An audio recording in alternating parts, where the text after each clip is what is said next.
Hey guys, today as promised, I will be providing the voiceover tutorial for this drawing because you guys are awesome and the time-lapse video has already received a lot of views and likes.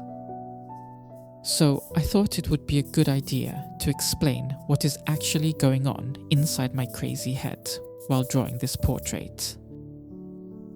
Today we're drawing Yuna and I'll be explaining the process from start to finish, including some of the changes I made compared to the original reference. So I start the drawing by blocking in the general shape of the subject. This is done using Willow charcoal because Willow charcoal is very easy to erase. All of these markings you see here are not permanent. If I make a major mistake, I can simply erase it and pretend it never happened. Willow charcoal is basically like ash. Doesn't adhere strongly to the paper, which makes it perfect for the early stages. When blocking in, I'm mainly trying to visualize where the subject will sit on the paper, how large she will be, and whether the overall silhouette of the head looks correct. At this stage, I'm not concerned with details. This is just the starting point. And since the drawing currently looks like evidence recovered from an archaeological excavation site, I'd like to smooth it out a little using my fingers so it's easier to look at. And as you can see, the charcoal smudges easily and creates a nice soft tone. Now of course, you're probably not watching this video because you enjoy copying photographs pixel for pixel. That's also not what I'm trying to do here. One thing I don't particularly like about the reference is the lighting. It's a bit flat and doesn't create much drama. So in this drawing, I'm changing the lighting into something closer to split lighting, where one side of the face is illuminated and the other side falls into shadow. I think this creates a stronger focal point and makes the portrait more interesting. The hair will remain similar because she already has beautiful hair, but if I were to copy every strand exactly as it appears in the photograph, by the time I finish, the Andromeda Galaxy would have completed its collision with the Milky Way. So instead, I'll simplify certain areas and focus on capturing the overall shape and flow of the hair rather than every individual detail. We'll come back to that later. At this point, the drawing is still a long way from being finished. Right now, she looks a little bit like Sadako emerging from a well. But before refining the facial features, I want to establish the dark values around the face first. So I'll begin darkening the hair, neck, and surrounding areas. This helps me judge values more accurately. By creating my darkest darks early, I can compare everything else against them and decide how dark my mid-tones should be. The tool I'm using here is a blending stump. This is the perfect tool for creating these very loose brushstroke-like textures. The feeling is almost like painting with a paintbrush rather than rendering with a pencil. It also helps prevent me from becoming too focused on photorealism and encourages a much looser approach to the drawing. Now the hair and neck are mostly covered with dark values, so I can begin reshaping the facial features. I usually start with the eyes. Notice that there are still no details whatsoever. I'm not trying to finish anything yet. I also avoid making things too dark at this stage, because if I discover a major proportional mistake later, I still want the ability to erase and adjust things. Basically, she is still a ghost. And the same applies to the nose and mouth. For the nose, I'm mainly trying to place the nostrils correctly. For the lips, I'm focusing on the darkest line where the upper and lower lips meet. This line is surprisingly important because it has a huge impact on expression. A slight change can make her look annoyed, angry because you drew her badly, or friendly because she's simply a nice person. After everything looks reasonably correct, I start reinforcing the shadows and smoothing things out using one of my favorite tools, the makeup sponge. You know why people use these things to put makeup on their face? Because they actually work. Imagine buying a tool, using it directly on your own face every day, and then recommending it to your friends. That's basically a 5-star review.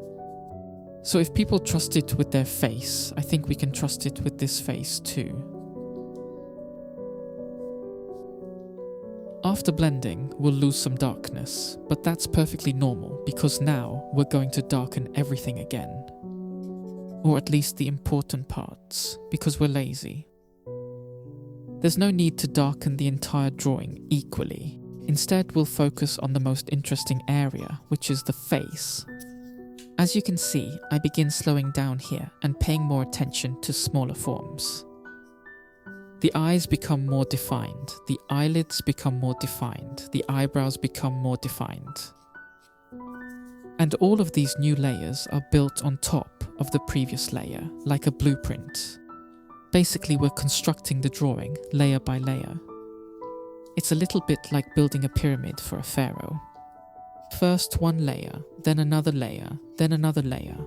The only difference is we're using charcoal instead of making thousands of workers carry giant rocks across the desert, wearing thongs.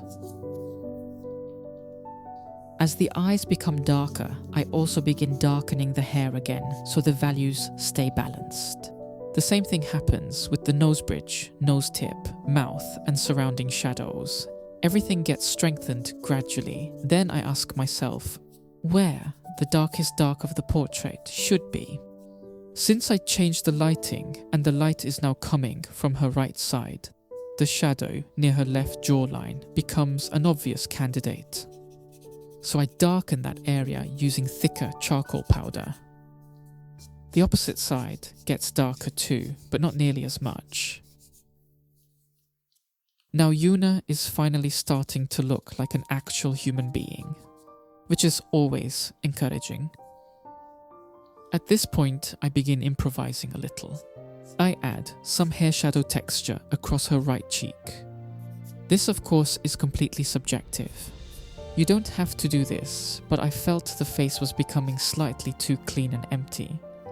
Adding these shadows creates more visual interest and helps integrate the hair with the face, and I think it works quite nicely.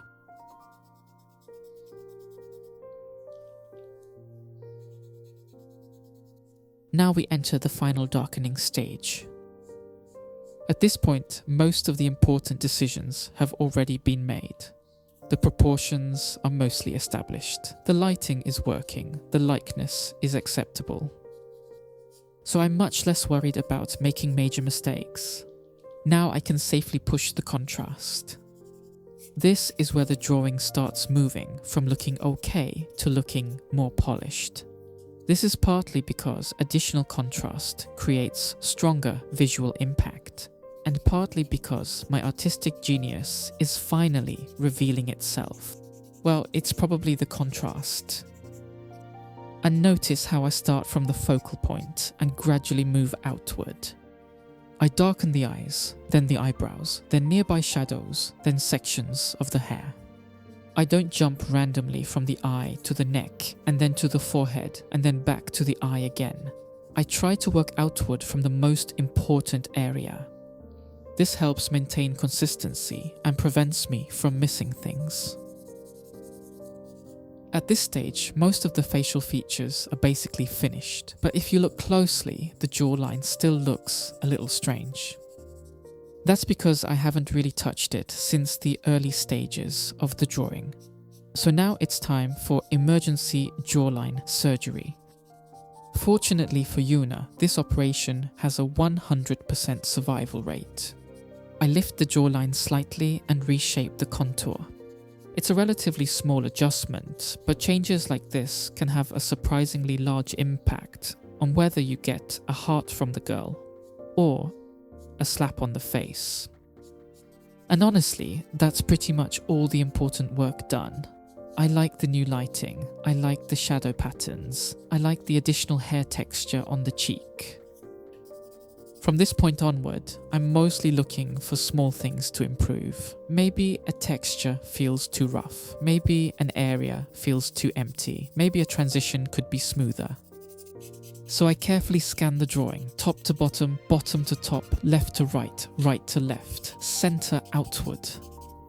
And if possible, through multiple dimensions that modern science has not yet discovered. The goal is simply to find anything that looks out of place. And there you go, the portrait is finished and ready. If you enjoyed this tutorial, please leave a like so I know you'd like to see more videos like this in the future. And if you'd like to watch the full real-time drawing with commentary, it's available on Patreon and YouTube membership. The videos are identical, so you don't need to join both. Just choose whichever option is cheaper or more convenient for you. Thank you for watching, and I'll see you in the next drawing.